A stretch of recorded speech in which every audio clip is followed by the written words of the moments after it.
You're listening to The Art of Imperfect Adulting. I'm your host, Amy Stone. Here, I share stories from real people navigating the adventure that I call adulting. Are you ready? Me too. Let's do this. Well, hello, friends. In this episode, I'm going to introduce you to my guest, Lori Balue. We talk about weight loss because about 10 years ago, Lori lost 100 pounds. So weight loss is a topic. It's not my first weight loss interview, but is a topic that can be very personal and sometimes very confrontational. For me in this conversation and in all of the weight loss conversations, I'm the host in all of the conversations, not just weight loss, but in all of the conversations. I sometimes can get into my head with some of these topics that people in the audience might think that I am suggesting or recommending things based on who's on the show as a guest. And it's not that. I let the guests tell their story. And then you in the audience, you get to decide how you feel about whatever the topic of the day is. So just so you know, this is an example of me getting into my head about that, by the way. As a human being, where I happen to stand on the whole diet size thing is that the size that you take up as a human being on the planet and the measurement of the gravitational pull of that size on the scale, that is neither something that I'm going to make a value judgment based on or something that I feel is there for my entertainment. If you were wondering, and you're probably not, but if you were, that's just my personal opinion. That's where I weigh in on this. I support the people in my life and my audience making the changes that they want in their lives. And I know that in all of those cases, I'm not actually involved in the process. Specifically, I'm not involved in making the decision of whether you want to change your body size and if you do, how you want to go about it. That's always up to you. Anyway, Lori and I talk about her relationship with dieting from early on in her life, which is a very interesting part of the story. We talk about how she found what worked for her, and she goes in the details of what she did and how she discovered it. We talk about what has changed in her life as a result of the changes she made, which includes her discovery of an adventurous version of herself, which is a wonderful part of the story. So let's get to the conversation. Welcome to the Art of Imperfect Adulting, Lori Balue. I'm happy you're here. Are you ready for a fun chat today? Yeah, I'm so excited to be here. Thank you for the invite. And I love chatting on these interview calls. And I think it's just great to be able to share information with other women who cannot. Let's get it unstuck and figure out solutions. That's how I've always looked at what I do. Very nice. I start all my conversations with the same question. Lori, what part of the world do you call home? I'm in the Los Angeles area. I grew up in the San Gabriel Valley. I'm currently in the high desert. I've been up here for about 30 years. Real estate was cheaper when we were looking, so this is where we ended up. And I love the blue skies. We're having like 70 degrees in December, blue skies, no wind. It just feels amazing. And that is something I just truly adore about this area. That's beautiful. I just learned what high desert was this year. Now I know exactly what people are talking about, but I just learned that. Before that, people would say that, and I was like, I don't know what that means, but now I do. I have one more get to know you question, which is what is one way that you incorporate art or beauty into your day-to-day life? Art and beauty into my day life. It has to do with nature. And I go outside and I ground every day. And I have these little bird statues on my fence. They're little wire bird cages. And my brother just painted them white for me. So I was looking at them today. And that's kind of like my art, whatever I can incorporate into my garden and give me that peace and just make me feel grateful. And, I love that. I don't know if that's really kind of the art that I look at, but that's what really lights me up is being able to get outside and enjoy the garden. It's my victory garden, and it's where I celebrate life. And to me, that's a portrait. That's my beauty. That's my art I'm creating. I love that answer. And actually, you would have no way of knowing this, but I've been asking that question for a couple of interviews. And that's the trend. I ask people about art and beauty. Many people are saying nature and being in nature. So I think that says Yeah. like it's like a common thread with the people I'm talking to. Nobody is saying museum. Not yet anyway. Okay. No, I mean, I went out for a hike yesterday. It was the blue sky blue, and to me, that is the best palette of, to build life around, that blue color. Beautiful, beautiful. So today we're going to talk about weight loss. Are you ready to talk about that with me? Let's do it. All right. You shared in your introduction pitch that you began this in your early 50s. How long ago was that so that we have a sense of the time frame? It's nearly a decade ago. I'm going to be 63 at the end of the month, and so I started this pretty much 10 years ago. And I mean, I've been looking for my health solution since my mid 30s, and it took me 20 years to find it. And once I found it, I didn't let it go. I just went with it. So I have been pivoting and correcting and adjusting, but basically living my life aging adventurously and figuring out what the next step is. All right, we're going to talk a little bit more about that and get some details in there. At the Mhm. time, you say that you were 185 pounds overweight. And so I wanted to share that with the audience. I want to get a little bit of a picture of how size and weight were showing up in your life in the first 50 years of your life. So we know what your mind frame was and your mindset was, the backstory or the story before the story, if you will. Had size and Yeah. weight been something that concerned you, occupied you for a long time, or was it something that shifted in your life that was a sudden new event? No, I had to live with it my whole life. I used 200 pounds as an adolescent before in junior high. I remember coming out as city chubby, and then I ballooned up to 200 pounds with massive depression, wouldn't talk. My mom tried to take me to a psychologist, and they couldn't do anything with me. So what she ended up doing was just hit the books, Davis reader, and she put me on the Atkins diet. So I dropped 50 pounds, reset my metabolism then. And I started learning that, well, if we need solutions, we can read about it and find out what it is we need to do. And I didn't know I was learning that, but that's what she taught me. And so it Okay, began back then. back then. How old, say again how old you were when you did that, the first round of Atkins? Junior high, it had to have been about 11 or 12. Okay. All right. The reason I ask is because there was a statistic that bounced around from the 1990s that many young girls would try their first diet as young as 9 years old. That's something I've heard a Mm, lot. And I looked it up to find the source before I did that to make sure I wasn't right inventing it. It's just a general yeah. pediatrician statement. I found a newer statistic from the National Eating Disorders Association, which is actually a Columbia University study or a survey from 2003, where 62% of the teenage girls that they at the time of the survey reported that they were actively trying to lose weight. And so the question with all of that is, were you throughout your life, was it just that one time with Atkins, or were you trying different methods periodically, different diets and different solutions throughout your life? Yeah, different solutions my life because I was on that merry-round of weight gain. I would starve myself with, either I think it was Nutrisystem, Jenny Craig, and eat less situation. I wasn't much of an exerciser. I had low energy for the most times. I was always tired. So the movement didn't really come in until later, but it was basically just trying to not eat too much of the foods that I was addicted to, craved, but I always gave in. And then it was trying to starve myself, just eating less. I didn't know I was doing that, but that was what is put out there, the Susan powder. We were Mm-hmm. supposed to eat, don't eat any fat, but you could still have sugar. As long as you didn't eat fat, you would lose the weight. And so I would do that most of my life. And most of the women in my age, that's what we did. Yeah. But it is never, I would lose some weight, but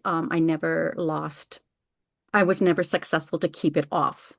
That was always the problem that many people have because I dieted my whole life, but I didn't just diet per se to look thin. I don't think when I was in high school, I had actually maintained my weight at about 150. So I was grateful that I was at 150 and not any higher. But I didn't know how to lose weight at that point. And I was always hungry and I always had food cravings. So I really didn't diet during that time period. I just maintain. And it wasn't until I reached young adulthood that I managed to get my weight down again. And it was, I think, just restricting, just eating less overall. But then it would boomerang. And then I got up to 225 pounds in my late 30s or my mid 30s. And that's when my husband at the time, I came in from an event with my son and he asked me without even looking at me, he says, "When are you going to lose the weight?" Ooh. And so at that point, I went, got an exercise bike. I started reading Susan Powder. I started cutting out all the fat. I did lose weight. I got pregnant again because I did have PCOS. So it did support me at that Mm. moment. But every time I would go back to eating and eat the foods that I was addicted to and that caused me to have problems because I had sinusitis, bronchitis, and always coughing and hacking because I had food sensitivities, which I didn't understand at the time. But it was never able to keep the weight off. So I would lose it. And if I wasn't dieting, I was gaining weight. And that's the way I lived for over my whole adult life until I got to 53. So totally off topic, but I think that Susan Powders is back in the news. Have Is she you? really? I I haven't think heard. so. So she had a very popular run in the 90s, and I think that Hmm. she has a new and if I get this wrong, people can correct it. I think she's got a new show, infomercial, Interesting. documentary with Jamie Lee Curtis.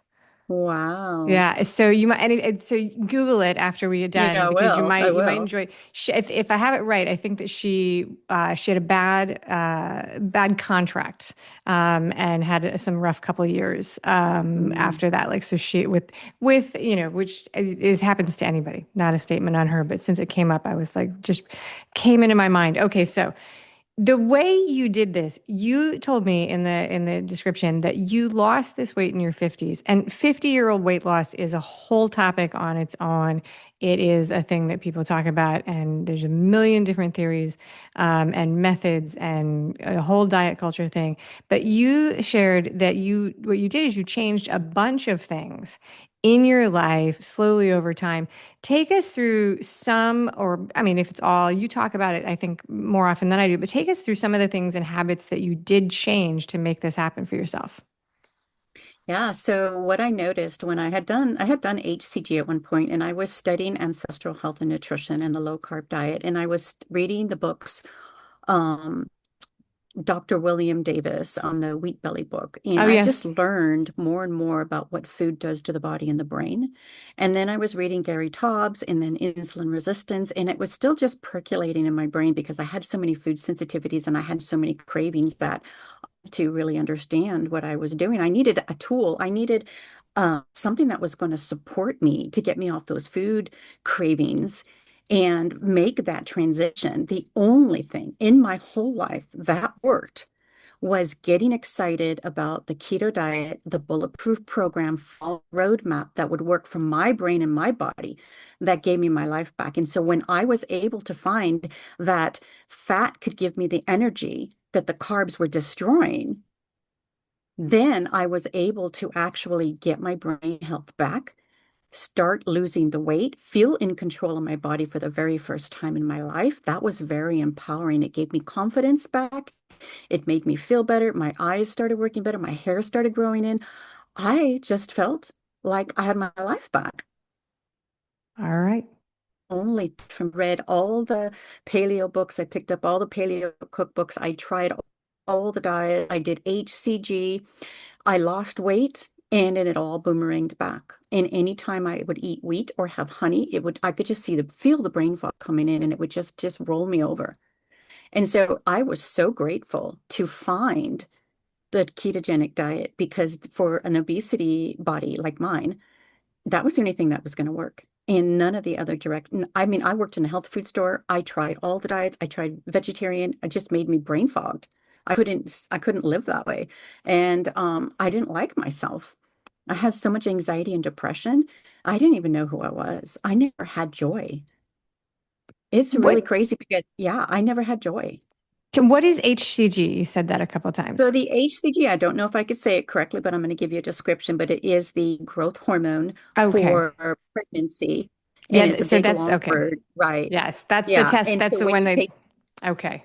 yeah, and people still to this day, it works great. You will lose weight, but it's a 5 calorie fat-free diet, and you cannot sustain that long term. Oh, so there's a diet that goes with taking that. Yes, yes. My exposure to that is when you are newly pregnant and they test your blood or your whatever they're testing, maybe it's a pee in a cup test, and they're looking for that to multiply to say, oh yes, you are growing a new human being. Yeah, so they put it in drops, homeopathic drops, and it is to mimic the pregnancy to kind of make that switch where you will actually burn your body fat for energy because of the way they design it. But it's a fat free, and I loved it at the time. It worked great, and it worked great for a lot of people, but everybody gains the weight back, and so it's not sustainable. It's just Okay. another diet that is starvation. I had never heard of that. That's a new diet. The others that you had talked about, slim fast, low fat, high Oh yeah, carb. freezing the Seago shakes. My aunt taught me that. Yes, yep, Things and eating those them frozen. Yeah, 100%. Those I had heard of. I've done, and paleo is definitely something that I've gone on. Keto. Those are things. Atkins. Those I have the yeah. And memory. even with the paleo diet, it was still too much sugar for my body. I could not tolerate even fruit. I had Okay. insulin resistance and pre-diabetes before I could tolerate fruit again. So I am insulin sensitive now. But when I first started, I had to give up the fruit because of the pre-diabetes and insulin resistance that I'd had most of my life. Very interesting. And I'm going to ask you this. You mentioned that your mom, you learned from watching your mom and doing those things. Did you, I mean, was this you were voraciously reading the books and applying and Yes. trying these things for yourself, as opposed Yeah. to signing up for a retreat or No, I learning was from a a coach? reader. My mom taught Yeah. me how to read. I read, I was a voracious reader. And I was a loner growing up. And so books were my friend. And so I didn't read any health books when I was younger. I didn't read them until I was older Yeah. and needed a solution. I didn't understand what was happening to me until after mid 35s when my husband asked me when I was going to lose the weight. That's when I hit the books. That's when I started learning. But then I had too much brain fog. I didn't understand what was happening to my body. I was depressed, And but I had so, background. you mentioned the book Wheat Belly, which is, I mean, it's old now. It's an older book, but Yeah, it's he older.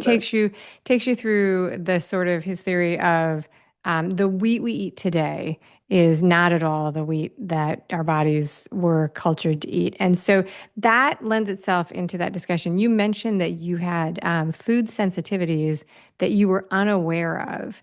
And so part of this, how did you figure out what you were sensitive to other than sugar? Was it through like sort of dropping the foods and noticing that you felt better? Right. So I took a food sensitivity test. I Okay, you did. once I got my brain back and started keto, I actually signed up for the Adapt Functional Health Coaching Program because I got excited about learning more. And I wanted to learn more. I didn't even know what I was getting into. I'm just like, this is exciting and I want to do this. But after I graduated and certified from that, I discovered Diagnostic Nutrition and I'm like, oh my God, I really need this. So I did that and knocked it out in 5 months, but I ended up taking my own food sensitivity test and I still had of asthma. What I was red sensitive to, not only dairy and the corn, and those are very inflammatory and they kept me sick. And so once I took all of those out, I had taken out the wheat. I didn't know I was dairy sensitive, but I would have phlegm all the time still. I would Mm. have whey protein shakes and I would have congestion. And then but I reversed. Once I took the dairy out, I was able to completely reverse asthma and all the inflammation from asthma. And I don't hardly react to allergies anymore because I have turned off my food sensitivity issues with that IgG response that I was having. Okay, That so kept me when you sick most said of my life. All right. So yeah, IgG and IgE, those are the two allergy tests. Yeah, Yeah. so what you're having, yeah, so it's IG, there's several of them, IgGE, IgG, IG. It's so Right. many of them. I don't think I have them completely studied, and I'm not going to be able to give you a description. It's just that if you're having an antigen response in your body and it's creating inflammatory response and you continue to eat these foods, you will create leaky gut, permeability will stay on, and you will not be able to have the immune system you want, and you will just have inflammation. And it's just a circle. It's just a perpetual problem. And that's why one of the reasons why I believe I had a sinusitis, bronchitis all those years. My body was inflamed. And my allergist had told me that I would always be on an inhaler. When I asked him, I said, I wanted to get off the inhaler. What can I do? And he said, I will always be on it because that's his understanding of people who come into his office. They never Yeah. heal. So, but from my body, I fixed my body. So for me, that what he said to me was wrong. Or maybe I took it as a challenge, but I'm like, I was going to figure this out. That was one of my things that really spurred me. Is like, I don't want to take, I don't want to have asthma. I'm sick and tired of asthma. So, and then when I took the dairy out, it went away. Yeah, it is it is a growth field within the health industry to be sure, food sensitivities and Mhm. food allergies, but now, when my kids who are young adults now, when they were young, there our pediatrician allergy team, they were on the lookout for, hey, if you've got eczema, you're gonna want to watch carefully for if there's hives and a reaction from dairy, because Mhm. they it can be related. And like you were saying, when you get, and this is true in so many things, a lot of people do believe that when you've got inflammation, chronic inflammation showing up in a variety of ways, the first thing you have to do is deal with the inflammation before you can even try and figure out what's going on. And people really struggle with it.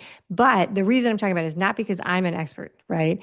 But because sometimes when you start to hear about these things, it sounds like it's crazy wackadoodle science that's not real. Like, it's like take dairy. If you've spent your whole life eating a certain way and somebody's like, hey, would you like to remove dairy and wheat and soy from your diet and see if you feel better? And you're like, well, that's everything I eat. That's everything I eat. How could that can't be real? That's got to be fake science.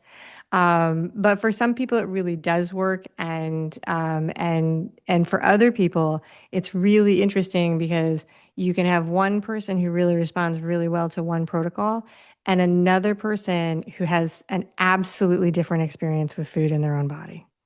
And so Mhm. it's like a really, really complicated personal thing. So this sounds to me like it was a hard process for you to figure out, and that then you finally started reading some things and trying some things, and it showed up and it worked in a really powerful way. And that became the work, then the fact that it was working became the motivation to keep going, is what it sounded like.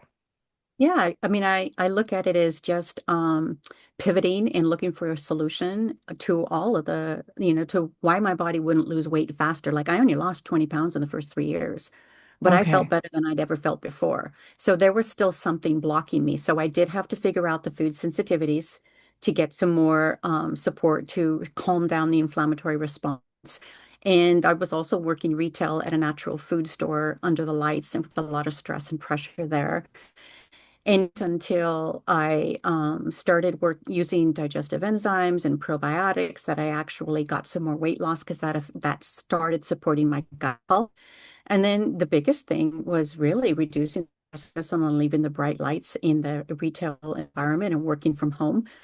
I could get outside ground, I could get sunlight, and I could relax my body. I dropped 20 pounds. Okay, that yeah, yeah. So It that was huge. the gut health and the probiotics is something that I think that I really think has shifted in my lifetime.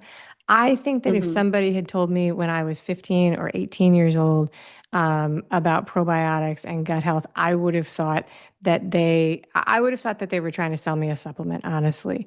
And Yeah. now that has sort of crossed over, and we really do understand that. I think that what we understand in terms of like the people who do the research is that there's a lot to be learned about the relationship between how we digest food and how our bodies live and thrive. So, what would tell me more about this a little tiny bit, like about what you think was the difference in like looking back and why what you did when you were 50 really, really made those changes sticky compared to the other things you tried before. So the lifestyle that I've created since I started losing the weight versus before. Yeah, like what made these Um, changes stick? Yeah, well, one of them was I finally had fuel for my brain. I had fat to fuel my brain and ketones to run my energy. So I was excited. I yeah, had more energy and I had more excitement and I had discovered joy and I felt good in my body. Prior to that, I was living with brain fog, depression, anxiety, and I never felt comfortable. And all I would do would just go and run to the store to buy yogurt, ice cream to, get my fix. That's how I lived always, donuts, back in the day that I had to have the sugar. So once I gave it up and I was able to get ketones from my brain, that's what made the shift. That's what made it easier for me to make the changes I needed to make because I felt good. I felt better than I'd ever felt before in my life. And that's the probably why I never tried to cheat. I'm like, why would I? You know what? Because I also researched it. I read what wheat can do to the body and wanted in my body. It yeah. caused me to have want that in my body. So it was easy for me to say no to it. Once I found a fuel that gave me energy, that's what kept me going. Beautiful, beautiful. Yeah. Sometimes for some people, turning 50 all by itself is a huge shift and it really changes how some women show up in the world. It's like, I mean, they put this in movies. This is like a this is like a stereotype. This is like the midlife shift, right?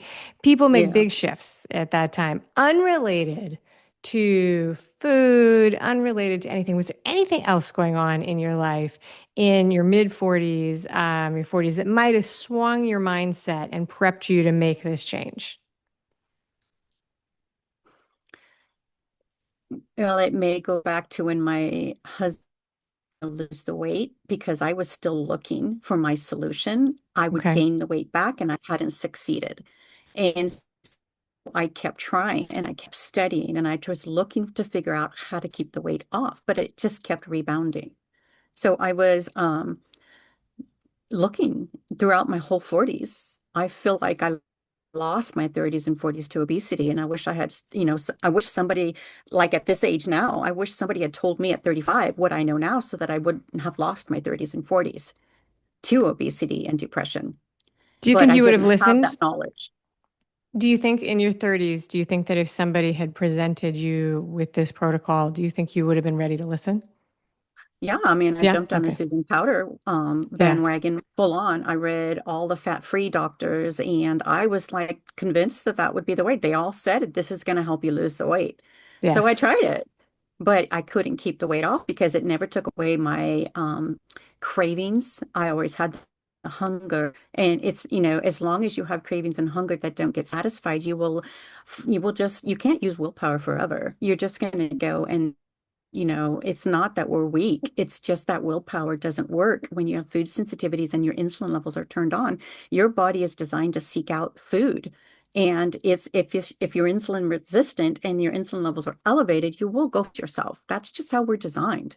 It's not about willpower. So I'm I going mean, to I ask you. remember, yeah. Yeah. So that is a really interesting thing because the very modern conversation, like the 2025 conversation about weight loss, has been really interesting because the one of the things that the very popular weight loss drugs do is they tap down with people, they reduce the cravings and what they call the food noise. And so there's been a Hmm. public conversation about the willpower discussion, that for forever everybody was saying it's willpower, it's willpower, it's willpower. And people who were struggling were like, it doesn't feel like willpower. It feels like a craving I can't handle on my own. Anyway, the Hmm. no conversation about weight loss right now would be complete without mentioning the semaglutides and the other medicines. I know you're not a doctor. I know it's not even what we're talking about today. But do you have any general thoughts about these medications that have become wildly popular? Yeah, I mean, they're there because people are stuck and they're not given the information and the tools to understand what's going on in their body. If somebody had given to me that in my mid 30s, I probably would have jumped right on it, just like I did with HCG in my 40s, because I didn't know that there were another way. But we actually have a GLP-1 process in our body that we can activate with more protein, but most people are not eating enough protein to activate the GLP-1 process. So you're hungry. And when you're Yeah. hungry, you have cravings and food noise, and you cannot turn it off unless you get the right amount of protein in the body. But the medical system and the government doesn't tell you to go eat protein. I That is feel, one yeah, of the missing things. yeah. I feel like, I mean, I'm 52. I feel like everybody is telling me to eat protein. I Mm. feel like, I feel like people are like, hi, how you doing? Protein, protein, protein. I'm like, I get it. All right. So as part of the journey that you went on, so you lost 185 pounds. You did a lot of research. This is a No, it's lifetime, just 100 pounds. I lost 100 100 pounds. pounds. You lost Yeah, I started 100 at pounds. 225 in my mid 30s. And then by the time I started keto, I was 185. And then I lost the rest throughout the last decade. Okay, so And I I'm keeping it misstated. off. All right, I Yes, that's okay. Yeah. misstated. I Keeping apologize 100 about pounds that. off. That's That's okay. still, that is a very impressive thing. In all of the habit change, if you study habit change and behavior conditioning, it's really interesting because two of the groups that they use as examples for trying to research are people who have lost 50 pounds or 100 pounds and kept the weight off for, 2, 3, 4, 5 years. And they look to see what the differences are of how people did that. But that's not the question. The question is, as part of this, you say you discovered a version of you that you didn't know existed. And I think this new version, tell me if I've got this right, this new version of you loves adventure. Is that Can right? you ask the question one more time? Oh, yeah, sorry. You just cut out. Yeah. I find okay, so that you discovered a version of you that you didn't know existed as a part of this Yeah. journey. And I think this new version of you loves adventure. Is that right? So I love getting out in nature. That has been my spur. It makes me feel calm and relaxed. And so I started walking, and I started walking as my exercise to try to lose weight. But I never lost the weight until I reversed the insulin resistance. That was when the weight would come off.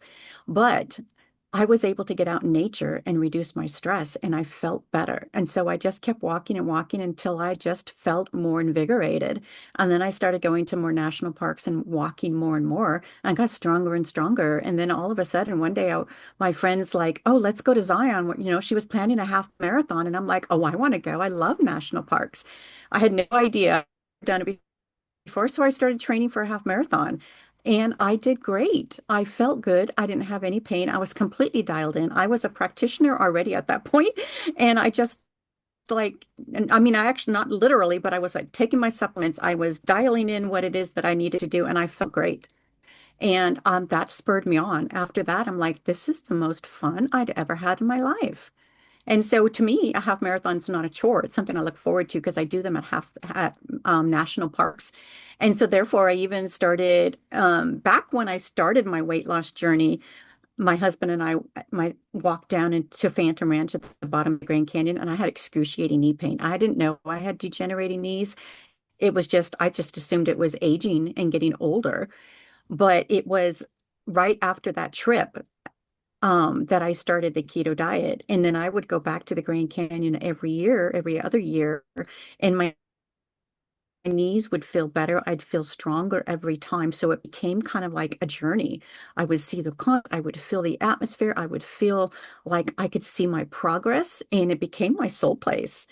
And so when I can walk the Grand Canyon, I did rim to rim the Grand Canyon 2 years ago. I just did south rim to the river and back this past year.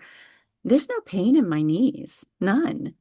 And That's so amazing. with the keto diet, not only did I lose the weight, I turned off my inflammation and repaired my body, and I'm building more muscle in my 60s. And so for me, that's made me feel confident. And, I look in my mirror, see, I've still got like a flabby abdomen, and I'm 63, and I was 225 pounds, but I look and I feel slender. I feel slender and confident in my body, and I think that's great. I feel good with myself. That has become my adventure, is just really getting outside and getting that movement, getting the sunlight, and getting walking. And that keeps my weight off. And because I've been studying this, and I've been listening to podcasts where they say the people who keep the weight off are the ones who move into movement and keep increasing their movement and get their muscles stronger, then you will keep the weight off. But if you just look at losing weight as a diet, you will gain the weight back because you didn't create the lifestyle around it and create an aging adventurously lifestyle process that helps you keep the weight off. And so this has become my passion because I love it. I've just started planning another half marathon, and I'm going back to the Grand Canyon next September because this is what I love, and it keeps me activated and excited and joyful and happy. And I look forward to it. I am very inspired by the Grand Canyon Oh, trip. you right? It's on my to-do list. I live on the East Coast, so like the travel out there is a little bit of, I have to organize it. And Yes. I was going to be able, and specifically, I know many people who've done rim to rim, which sounds great, but for the first time, I do want to be able to be in the bottom of the canyon. I want to stay Yeah. either in a tent or at Phantom Ranch. And I was going to try and do it this past fall, but then there was the big fire all over, I Mhm. think, the North Rim. So I changed my Yeah, schedule. the lodge burned down. It's The lodge so burned down. So tragic. it is still on my to-do list, but I'm very inspired by that story. And I'm very inspired by the half marathons. I really, really enjoy that. I mentioned that in some of the behavior change stuff that I've studied, Charles Duhigg wrote a book about habit change, and he does a whole section about, it's research. It's a research group they use Hmm. because it is such a hard behavior change, and they interview people, and it does confirm what they said. Two of the consistent things are when people move into movement, and one of the things that's really surprising about it is that the movement that works for most people is walking. Hmm. People want it to be something very complicated or something very intense. But when you look at a large group of people having success for a long time, walking is underrated. And Yeah, yeah. and it's funny to say that because hiking the Grand Canyon is very intense. Like walking up out of the canyon is intense. So that's hard walking. That's not leisurely rambling. No, but you There you go. build up to it. That's Yeah. something you build up. I built up to that. And this last one, I was stronger, and it, I'm not saying this to brag or anything, but it was easy Were because you I built carrying my a body up. I yeah. built my body up, and it was working the way I wanted it to because I fueled correctly. So this question is not about anything other than hiking the Grand Canyon. Were you carrying a heavy pack or did you I have my standard hiking backpack on. okay. So it might weigh, I don't know, 10, 15 pounds. One of the outfitters I looked at was like, you have to be ready to carry a 35-pound pack. And I was like, Only that if you're sounds like a backpacking. lot. Mm-mm. That sounds like it's very Only if heavy. you're backpacking. Yeah. So that If I you're was just walking into the canyon, no, you just get a day pack and okay. some good boots. That's helpful And for so my planning. that's the thing is when you want to do the Grand Canyon, the first thing you do is you just go down to the garden and try it out. How does your body feel? What's going on? You just get down there, 5 miles down, 5 miles up. That's going to show you what your body is doing, where the inflammation is. And then working to maybe correct your health into more of a lower insulin diet. So if you have issues with your knees, how can you build them up? Can you get more collagen, more creatine, and you start taking perfect aminos? I have I was stronger this year than I was 2 years ago because of the process that I do to build my body up. And I don't go to the gym. I just use arm weights at home, try to do that. I walk Yeah. and I keep activated, but I'm standing a lot. I fidget, I move around. I don't sit a lot unless I'm working. I'd rather be up and moving. And I Love think it. that once you get your mitochondria functioning and your brain on board with this as an aging adventurously lifestyle, then you don't lose. Then you just keep going. You keep building your carb code. You keep building the life that you want to live, and you just go out there and do it. So that's why I do the half marathons. They're not hard to me anymore. The last one I did, it was uphill at the Glacier National Park, and it was, it sounds scary. Oh, it's 5 miles uphill. And the one before that was flat at Townsend, it's Townsend in Kentucky? No, Tennessee, Nashville, Okay. Tennessee area. And so it was a flat course. And I did the same time with the uphill course that I did with the flat course. Oh, The only thing I did different was how I fueled. I learned that I bonked at a certain time. And I'm like, okay, so I was researching what do I need to do with my muscles and my mitochondria to make them strong? And so I figured it out. And so I did it and I was stronger. And by the time I got to the Grand Canyon in September, I knew how to fuel my mitochondria. So they were working for me. So my muscles had energy. And I very was past nice. people that were younger than me. So That does that was not pretty surprise cool. me. That does not. That was so cool. I get passed by people who are older and younger than me in every race I do, and I enjoy Yeah. it. All right. All right, very good. In a second, we're going to do the final questions, but I want to give you a chance to tell people about what you do and how you want them to connect with you after they watch this great interview. Yeah. So what I do as a functional diagnostic nutrition practitioner is kind of a two-for-one process. It's not just weight loss. Weight loss is actually the side effect of supporting the metabolism and getting metabolic recovery. And so when you lower your insulin response in the body, you start to burn more body fat, but there's often blocks. So there's hidden healing opportunities. And what I do is I run 6 diagnostic labs to find out what's causing the weight loss blocks, what's causing the healing to not work. So taking away the those blocks by finding, like, was there candida? Is there parasites? Is there H. pylori? What's your digestive system doing? Is it need fixing? If your digestive system isn't functioning, the whole downstream area is going to not function, and it's going to cause you to have more weight gain and more insulin resistance. And one of the things that was really cool is I just brought on 2 new clients. They're sisters in their 70s, and they've had asthma their whole life. They've had thyroid issues their whole life.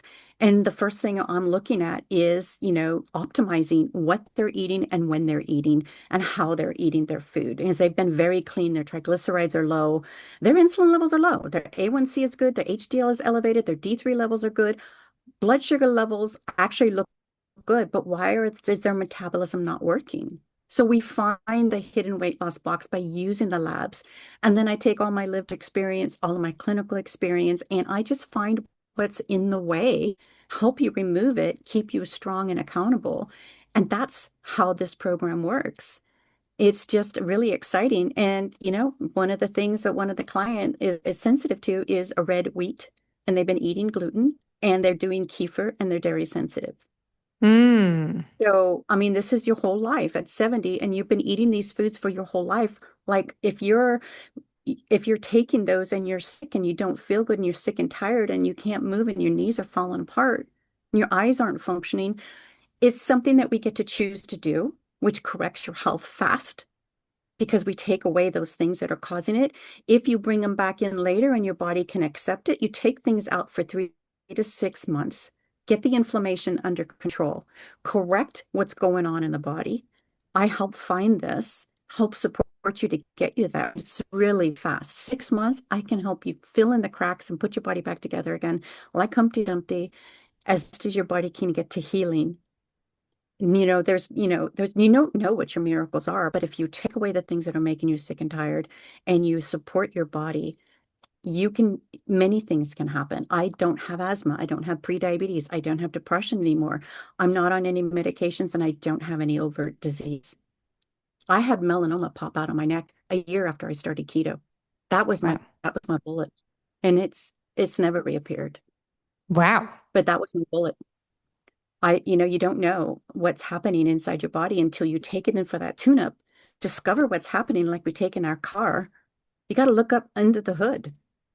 And the gut is where you need to look. And you have to look at the digestion. If you're not eating the right amount of protein, even if you're on GLP-1, if you're still eating the snacks and you're in a starvation mode and you're not getting the protein, you're going to lose your muscle. That was something that we have to pay attention to. So my process helps you maintain muscle while you lose visceral fat and inflammation as you repair what's going on in your body, the way your body is meant to heal. It just needs to take away what's wrong. And so so running the diagnostic labs helps us find those hidden healing opportunities. Just exciting how it happened, how it works. So exciting. The labs are a wonderful thing to have because the Yeah. alternative, before there were labs or before people could give you the labs, there was the elimination diet. And so they would take you down to, if you're having really, and I did this, we had food allergies while I was nursing. I have a kid who has food allergies. And so I did a supervised elimination diet. It's rough, you guys. Yeah. It's Yeah. rough So because this yeah, way, yeah, yeah, this way, if you're reacting to any of the proteins, you know which ones to avoid. right. If you're reacting to dairy, you know that you need to minimize it and take it out for 3 months, get your body to heal. Then what can you tolerate? If you've got asthma and you're eating dairy and wheat and you're reacting to that, you're never going to get rid of the asthma. Yeah. It's just Yeah. as simple as that. Very cool. All right, you have a special Hmm. offer for the listeners, the audience. I'm going to share it with them. It is a holistic low carb method recipes for aging beautifully and adventurously. So this is your collection of things here, and so it's recipes. It's got a value of $27, but there's a link in the show notes or the show description on YouTube or the email newsletter for those who are subscribers so that you can get that for free. And so that is in there. The best way, the easiest way for anybody to get the links, I think, is always to be a subscriber to the email community because then you can just click on it. It shows up in your email box and you click Yeah. on it. All right, Lori, are you ready for the final three questions? Let's have it. All right. Do you like fresh flowers? And if so, what would you say is your favorite flower? Oh my gosh. I like the amaryllis, especially in December. It's my birthday month, and I love amaryllis. So Costco had a 3-pack. And so every Christmas, I don't go out of my way to buy fresh flowers for the house per se, except for a special occasion, but I cannot resist an amaryllis. So that's my Love it. favorite. And then I can put them out in the yard and let them bloom as well because I'll just Oh, plant them. Hmm. nice. I love that. Okay, very good. Now, we are recording this right before the winter holidays. Are you a person who enjoys decorating your home for holidays throughout the year? And if so, what is your favorite holiday to decorate for? I am not a decorator. I really can't keep my house even straight. I don't know how people do it. All right. I mean, I have piles of stuff here and there, and I'm just like, if I make my bed, I feel successful. So I don't know if you were expecting that answer, but I'm trying to think, you know what I like to decorate? I love to celebrate meals. And Okay. in my book, I have a carrot cake recipe, and I like to celebrate, I'm Irish. I like to celebrate St. Patrick's Day. Okay. And I like to celebrate and put out fine china and put a meal together. So what I like to do is decorate my table at Yeah. at holidays. That is what I love to do. I pull out green dishes, green glassware for St. Patrick's Day, and I'll celebrate that way with my family. And then I just made myself my own birthday keto carrot cake. It's in the freezer for the holidays, and I love just decorating the table and celebrating life with a meal to share with somebody. That's what I like to do. I love But it. the The rest of the house is tablescape. disabled. I mean, if I mop and sweep the floors, I'm in a good shape. That's all. That was a great answer. I have no expectation of the answers. All right, here we go. I am a person, I like gadgets and tools for a variety of things. What is something that you have in your home gym or your movement routine that you use all the time and you think everyone should have one for themselves? I have a red light panel. I'm sitting on one right now. And then I have a panel that I use for the red light to get into my body and to help with collagen production. So I think everybody needs one of those. I have had an R ring, but the battery just died. So I'm like, feel really like I feel lost a little bit without my R ring. I loved tracking my deep sleep. That was something I noticed that when I went to the Cook Islands, my deep sleep had tanked prior to that. And when I went to the Cook Islands, I had 2 weeks to myself to just really decompress and to support my circadian rhythm. It took about a week, but I noticed my stress levels went down, and my when I got back, my deep sleep was higher, my heart rate was lower, my HRV was higher. And it was really incredible. So I love having an Aura ring. I think people don't understand that just going to bed isn't going to show you that you're recovering. You need to know if you're getting sleep, deep sleep or REM sleep. I think that's critical. And then the other thing is I have a vibration plate, and I Mm. get on that every day. And I think that's important to support the lymphatic system, but it also, you can exercise on a vibration plate and build more muscle. So the whole idea is, as if we're in our 50s, is we need to build more muscle. We need to have the right nutrition, and we need to just look at life as something that we could create and live better longer and stay out of a nursing home. And what can we use that's going to help us do that? You need to track your heart rate. You need to build your muscle, and you need to have circadian balance and light. I think those are all critical. So it's not just diet. Diet is not going to help you lose the weight and keep the weight off.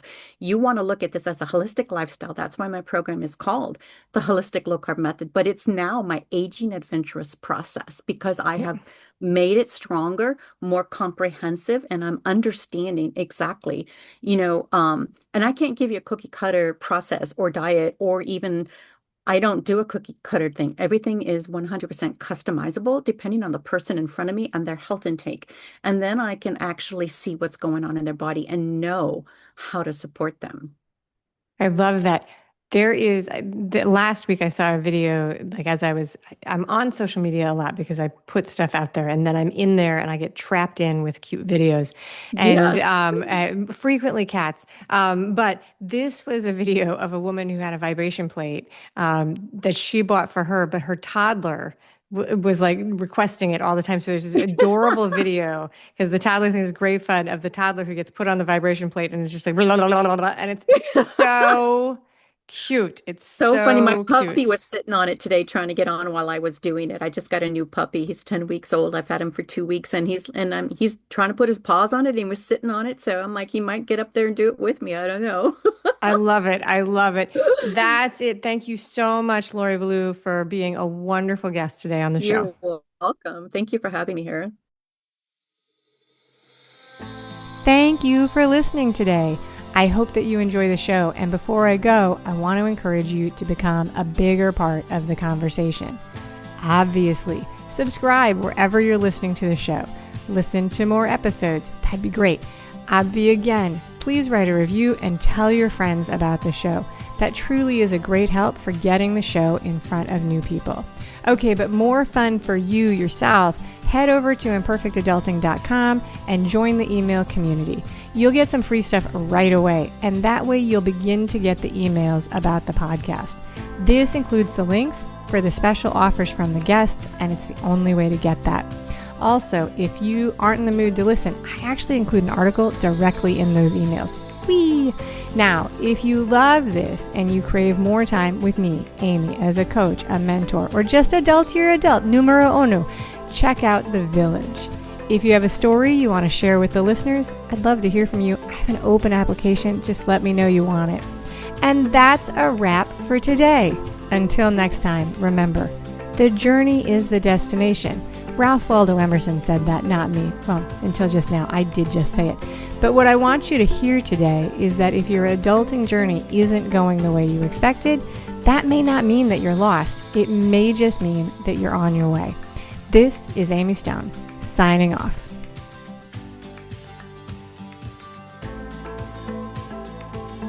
The Imperfect Adulting podcast is created and produced by Amy Stone and Amy Says So. Anything expressed on this show is offered as entertainment, and the views of the guests may not always represent the ideas and viewpoints of the host. That's me. Amy does not intend or hold herself out to provide professional advice or recommendations of any kind. In the end, you and you alone need to make those kinds of decisions based on your personal and individual situation, needs, circumstances, and comfort level.